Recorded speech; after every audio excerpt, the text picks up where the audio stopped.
Hey everyone, Southie here.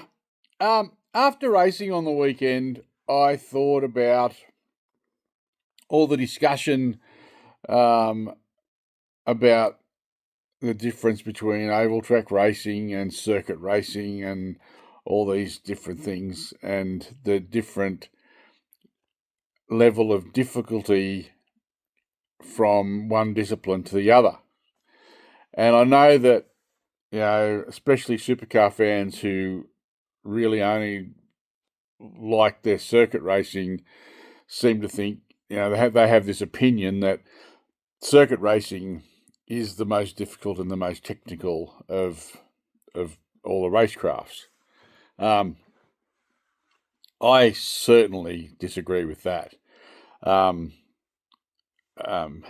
yeah, I thought I'd do a video on the difference.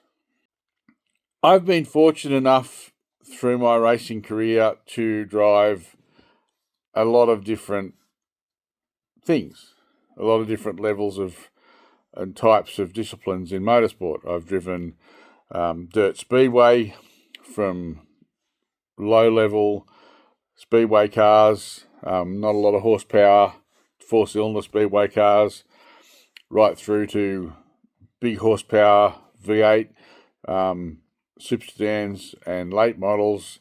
I've driven NASCAR Cup cars in the Australian NASCAR Championship. I've tested NASCAR cars in America. I've driven ARCA cars. I've driven late model stocks and a whole myriad of different sorts of stock cars on oval tracks and on circuit racing.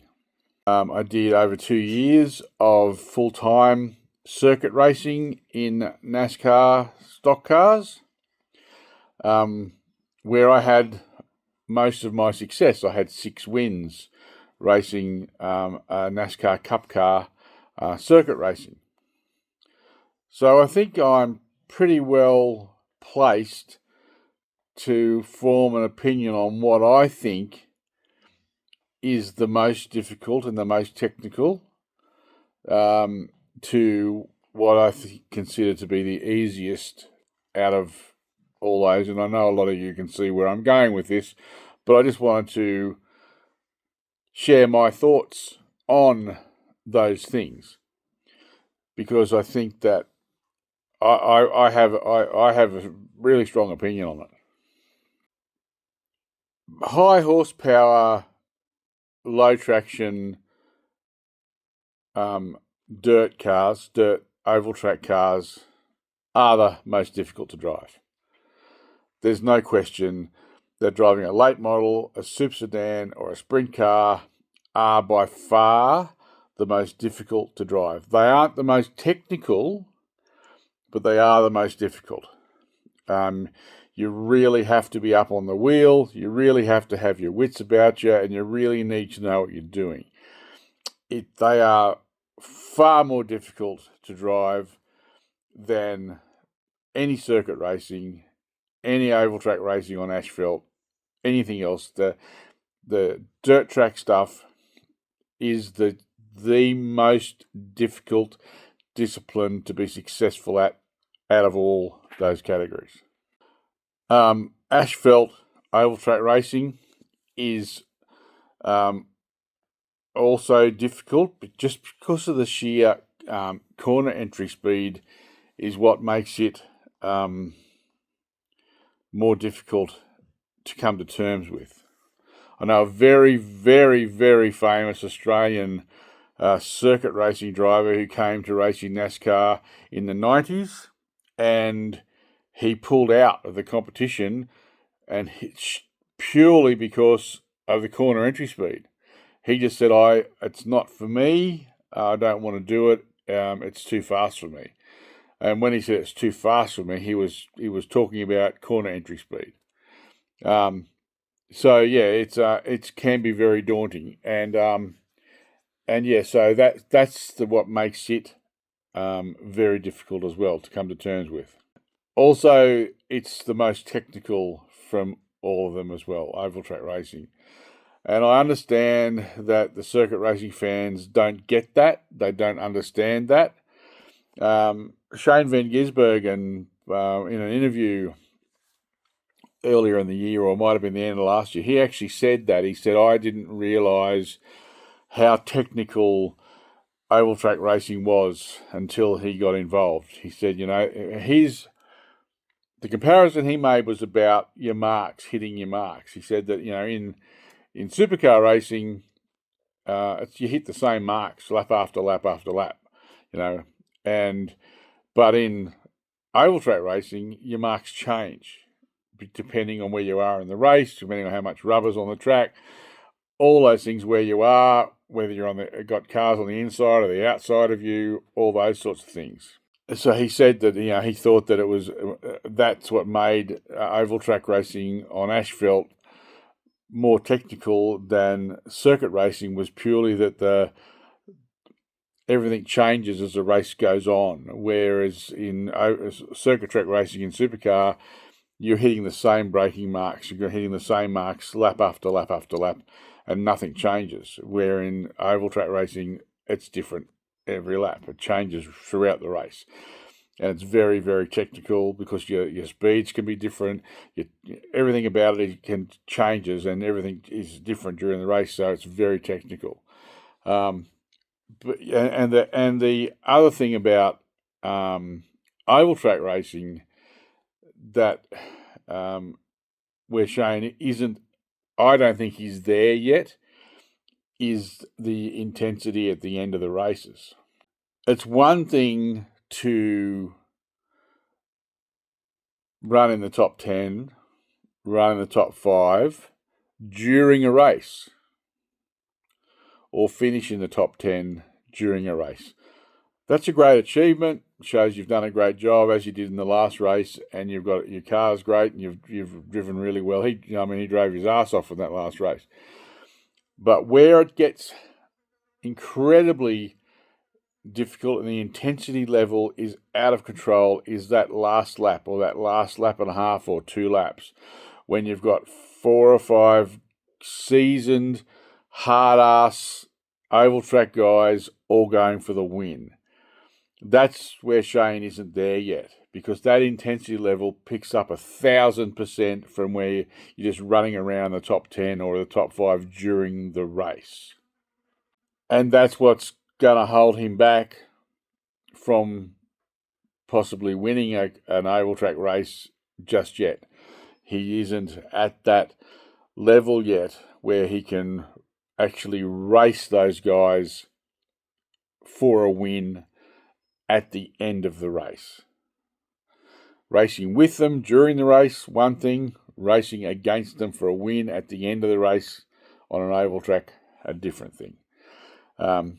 So that makes, those things are what makes oval track racing hard and technical, is how it changes during the race.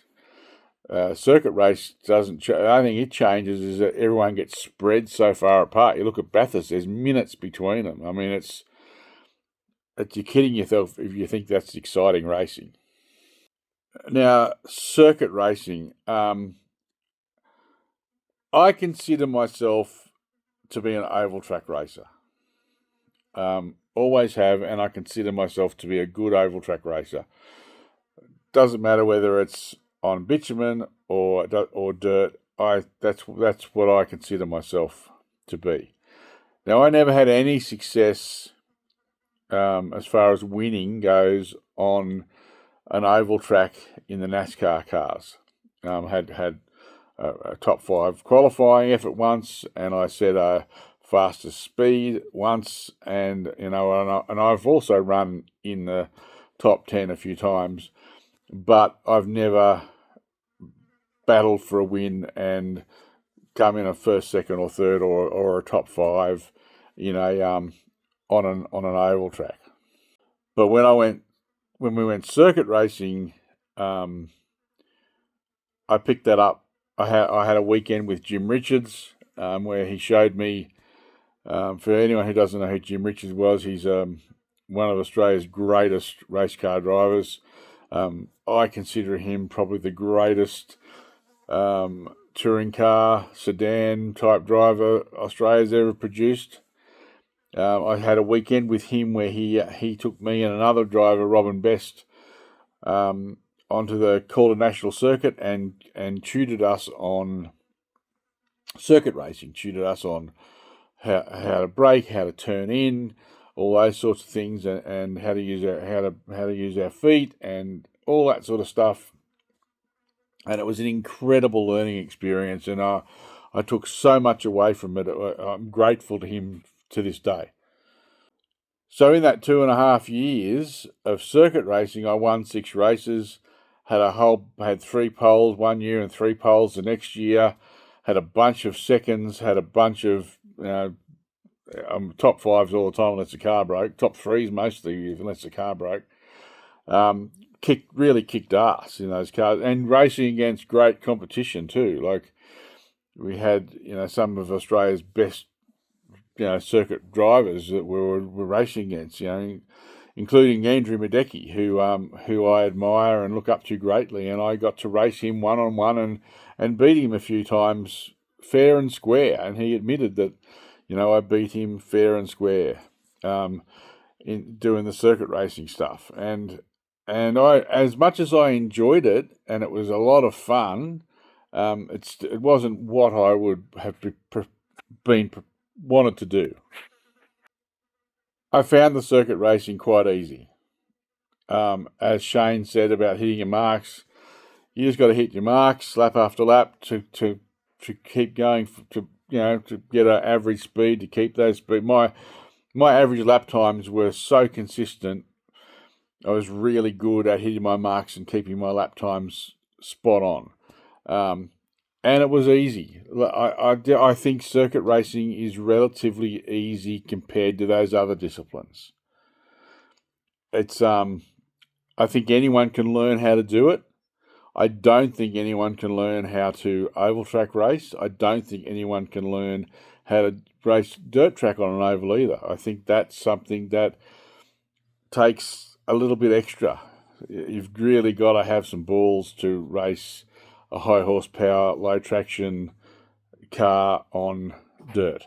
And the same applies to on asphalt. You've really got to have some balls to be able to cope with those speeds, especially anything a mile or a mile and above, like a 1.5 mile track. You run some laps at Charlotte. It's terrifying. When I went to run at Charlotte, Robin Best said to me, turn 1's the most frightening corner in the whole world in motorsport. I didn't take much notice of him until I went there, and it's terrifying. It's absolutely terrifying. The corner entry speed at Charlotte is nuts, and it's frightening. So I don't think everyone can do that. And I know everyone can't race a high horsepower car on dirt, but everyone can learn how to circuit race. And that's why there's so many people do it, because anybody can do it. Not everyone can be at the level of someone like SVG, but everyone can learn how to do it. Cheers.